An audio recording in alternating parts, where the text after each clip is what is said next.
Hello, and welcome to QCSD TV News.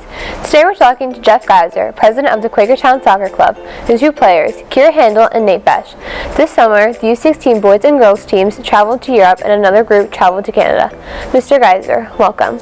How many players, parents, and coaches went to Europe, and where did they go?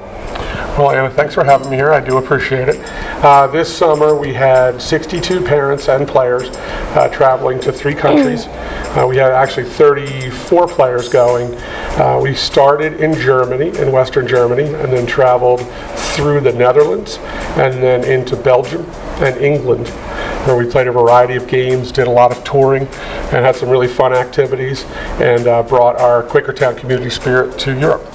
Okay, so you kind of covered the next question, but what countries did you visit and what did you do there, if you could go into any specifics? Sure. In each country we did a little bit different. The trip is designed to take the kids through kind of a smaller country city like Gok, Germany, where we started, and the girls played 2 games in suburban Gok, and then we traveled into the Netherlands where we hit this gigantic park called Hogeveleve.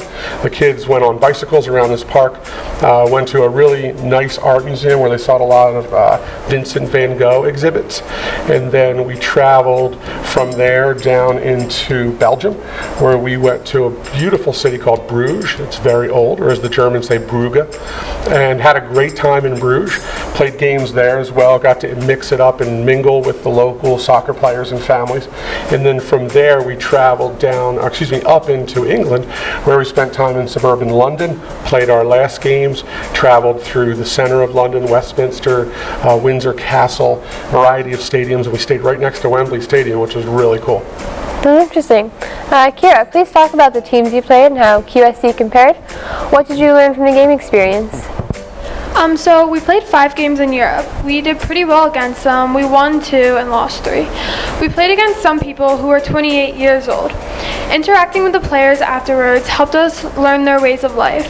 Almost all of them spoke multiple languages, and everyone was so polite. A lot of us still keep in contact with them through social media. In the game, they were also kind towards us Americans, but they were still able to keep their composure and stay focused. What would you say are the biggest impressions that you still think about the months after the trip? Would you go back, and what would you do the second time around? So I just think that the fact that people there, they were all so kind to us, is something that I'll always remember. We went to one town, and the people there, they served us this huge dinner and made us a plaque from pictures that were taken 2 hours prior to receiving it. I would go back in a heartbeat if I could. It was such a great experience. If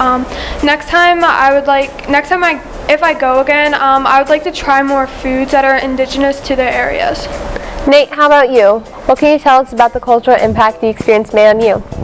Yeah, like Kira said, it was definitely different on the streets, especially in Germany. Walking through Gok, it was they're a lot more polite than you would say if you went into New York or somewhere around there.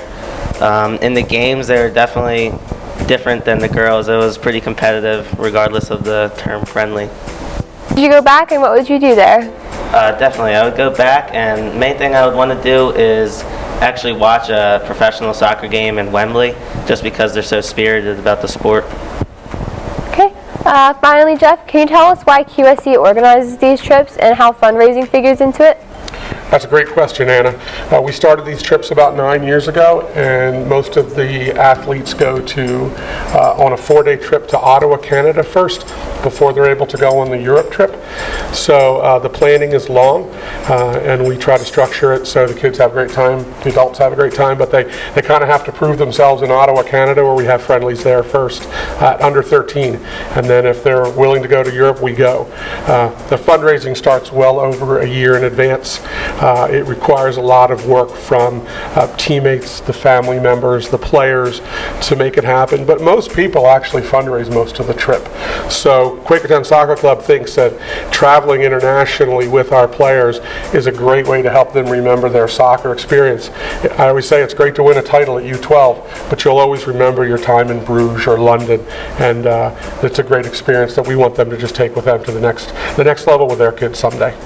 Sounds like a great experience. Kira and Nate, how much fundraising did you do, and what would you say to the kids who are considering making the effort to go on a trip like this? Yeah, like Coach Jeff said, it was definitely a process for fundraising about over a year, but the whole thing was definitely worth it when you got to Europe. Earlier in the club, you would go to Canada, and that's a great startup. And then when you get to Europe, I would definitely say take the time and effort to put into fundraising to get there. Okay, so I fundraised with the help of like my family the majority of the trip. To the kids who are thinking about going, I think that you guys should totally take the opportunity, just because as you get older, it gets much more difficult to travel. So when you have an opportunity like this, you should just take it. Okay, well, it sounds like you guys had a great trip. Thank you all for being here today. Thanks for having us. Thank you. Yeah. Sounds like it was a